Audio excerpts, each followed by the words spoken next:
आता आणखी एक धक्कादायक बातमी। 28 जानेवारीला उपमुख्यमंत्री अजित पवार यांचा विमान अपघातात मृत्यू झाला होता। मात्र या दुर्घटनेनंतर काही तासातच मंत्रालयातील अधिकाऱ्यांकडून राज्यातल्या 75 शिक्षण संस्थांना अल्पसंख्याक दर्जा देण्यात आला। खरं तर ही प्रक्रिया गेल्या वर्षी ऑगस्टपासून स्थगित होती।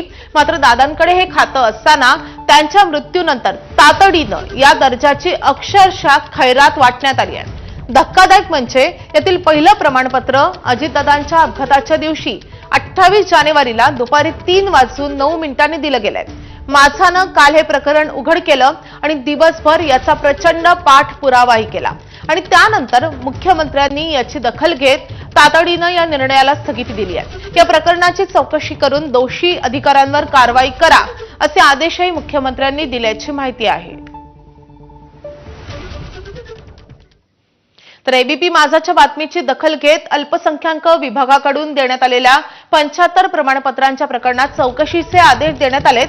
मात्र ही चौकशी नक्की कुणाची होणार आणि चौकशी नक्की कोण करणार हे अजूनही स्पष्ट नाहीये आणि त्यामुळे चौकशीच्या नावाखाली चालढकल होत असल्याची शंका व्यक्त होतीये।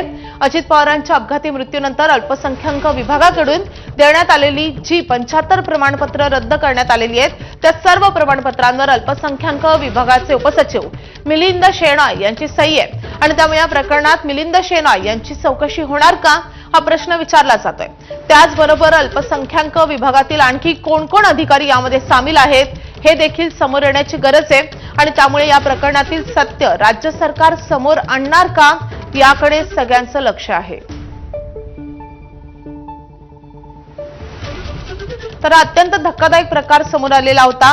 28 जानेवारीला ज्या दिवशी अजित पवार यांचा अपघाती मृत्यू झाला त्याच दिवशी तातडीनं इतक्या मोठ्या प्रमाणावर ही खैरात वाटण्याचं कारण काय हा सगळ्यात मोठा सवाल आहे। काही तासातच हा सगळा प्रकार झाल्याचं समोर येते।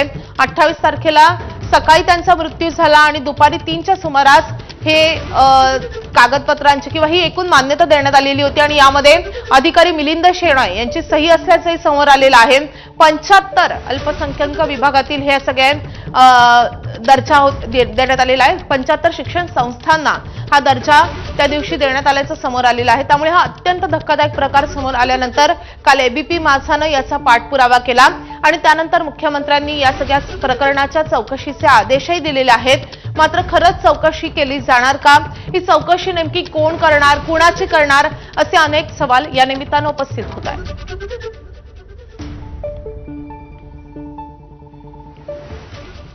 आता धाराशिवमधून मोठी बातमी येते।